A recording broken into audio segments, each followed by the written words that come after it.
he telling me, yeah, everybody knew something was gonna happen because Jay-Z was standing there right next to Diddy. Real life.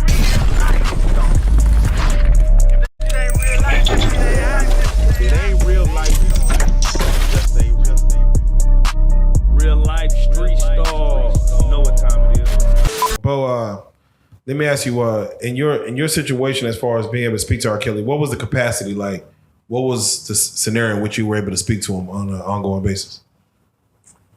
Shit, we first met on the medical unit. I got called to the medical unit the same time that he got called down there, and I was down there first. So, in MCC Chicago is like a skyscraper, so it's elevators for to get through the floors basically. So, I saw him coming off the elevator, and he knew of me because the people put in a word that I was trying to get him off general population and for what reason. So he knew of me, but he never saw me. Like me, I saw R. Kelly a million times before I met him because he R. Kelly. I had to sing I Believe I Can Fly at my elementary school graduation when I was 11 years old. Like, full circle moment. That was all the graduates had to sing that together. So yes, I knew exactly who R. Kelly was. So when I saw him getting off the elevator, I'm like, damn, like, despite what everybody think of him, it's like, damn, this nigga, this R. Kelly, this nigga a legend, you know what I mean? Yeah.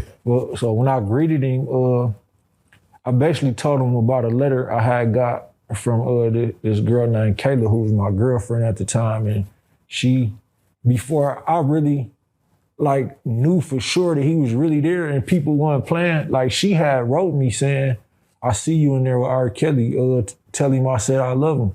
So it's like, we was fucking with we could play with each other like that. So yeah. I told him that as soon as I saw him, I said, my girl just wrote me, said, when I see you, tell you she love you. And he just started laughing. He tell her I love her too. And our love. Man, that nigga, I busted nigga. That nigga, come on, you can't do that. I was like, nigga, fuck you, nigga. God damn. Yeah, that's right. No, R. Kelly, the first time I met R. Kelly, I had a 600 Benz. He had that two-door Benz with the V6 on it. Yeah. And it's a place called Mr. Lee's. Everybody in Chicago know what I'm talking about. And everybody used to go get their rims. That's the first time I seen him. And all that nigga was talking about was basketball. He loved basketball. That nigga. No, he know him for real, because even at his age, that nigga was playing basketball like a motherfucker. And I'm talking about he was the coldest on his team, because every floor got a team and y'all can go to rec together. So that's another way I was seeing him. Even though I don't play I like basketball, but I'm trash at it, so I don't play it. I don't like to embarrass myself, but I go to the games just to run into kills and shit. R. Kelly was in there dropping 30? Man, that nigga looks like Jordan on the court. Probably compared to the other inmates being garbage, but I swear to God, he looked like Jordan on the court, bro. Damn. So let me ask you, because, and again, give me your take on it just from you knowing what it is. You talking to R. Kelly, he's speaking on the industry, he's speaking on Jay-Z. Do you feel that there was resentment because, R. Kelly was with Aaliyah, and then Aaliyah went on to Jay-Z? Of course, she ultimately passed being with Dame Dash, but Jay-Z technically was the next person that you knew Aaliyah was with. Do you feel like R. Kelly was talking from a point that he kind of took my girl? No, but I think Jay-Z was resentful about R. Kelly for that, because, while they was on tour together, they was having a lot of miscommunication, a lot of misunderstandings, eventually led to conflict. So he was basically saying the whole time they was working together on the album and on tour together, Jay-Z would be acting like a nigga who can't accept another nigga get more attention than them, because we gotta be mindful that at this time, yes, Jay-Z this billionaire, whatever y'all see him as now, but at this time, R. Kelly was way bigger than Jay-Z. And that's what made Jay-Z as big as he was before Beyonce made him as big as he was. So, they had an incident at Madison Square Garden, and R. Kelly felt like he almost lost his life, or like that was the intent, at least for him to lose his life, and he got up off the jam, and he was resentful because of that, not because of no sucker shit really with a female. It was because of that situation at Madison Square Garden. So, of course, everybody remember that Madison Square Garden situation in The Best of Both Worlds. A lot of people feel like R. Kelly was paranoid in that sense, to where I think it was a laser pointer, something happened to shut that whole tour down.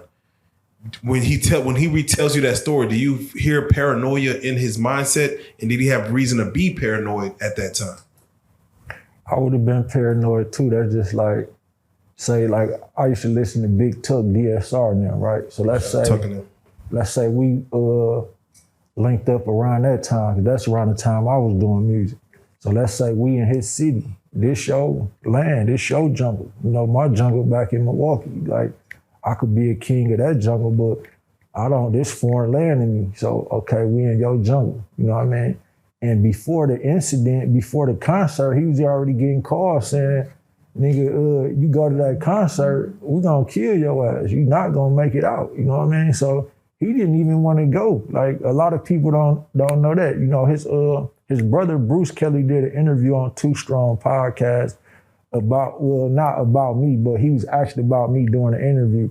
And he basically said, look, Ronnie Bo, he cool, but the family asked him not to talk about the incident with Jay-Z so much because Jay-Z could still have him killed while he locked up. This man got money and power. So, you know, I would have stopped. I wouldn't even mention it now because I told them I wouldn't. Like, this man's life in danger, so I'm not going to keep speaking on this. But in the same sentence, this man had the audacity to say, I know more about Ronnie Bo than the situation, though. You know, because he telling them, like, yeah, Ronnie Bo not lying about what happened. Yeah, he got details, but he said, I know more because I was there. And with my conversation with Bruce giving me details, and I didn't think he was gonna say on the Too Strong podcast. Like, he telling me, yeah, everybody knew something was gonna happen because Jay-Z was standing there right next to Diddy and acting like nothing going on. He said, like, Jay-Z and Diddy was in a cut on the stage, like watching, like knowing something finna happen. And he said that's another reason why he got paranoid. Then he said Jay-Z got Tata and other unknown individuals approached him. And I guess Tata the one sprayed him with mace, and then they roughed him up a little bit. But that's it's in the history books, how that whole thing went down. When you see R. Kelly, you know, we've seen him sing to some females from jail, you know, little incidents here and there, but the most traction that has gotten when he did a remix to Chris Brown's Residuals. At this time, You're Out. But to hear him be able to put that and they put a mix on it and actually have it flood the airways to where he's getting more traction than R&B singers that's out now. And he's locked up. How did you take that as far as his spirits? Probably if you was there and still in there with him, how would you feel like, you know, he's taking it at that time? Well, he always was in good spirit. Like, he kept everybody laughing. The man was really singing every day. You know, people may think one thing, but I'm saying while I was at MCC Chicago with the man, he stayed in good spirit. He stayed singing. Like, I had him singing on the phone for somebody. He'd do that for anybody. Like, you didn't have to be nobody. If you like kids, this my daughter or this my girl or my mama, whatever, could you just hit a note or something? He'd come and sing a whole motherfucking chorus or something, you know what I mean?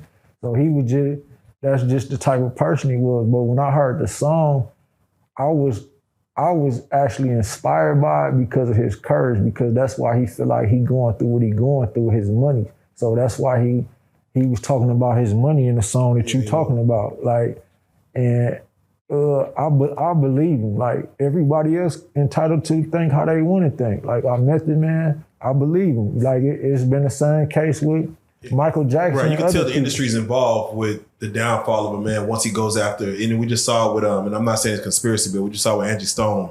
The moment someone starts asking about where their money is, there we go. It seems like the powers that be have Angie Stone, the most recent incident. So yeah, that's it's a pattern though. Like it happened to all of them. Even we can throw Whitney Houston in there, you know what I mean? But yeah, it's a pattern, bro. That's why I believe them.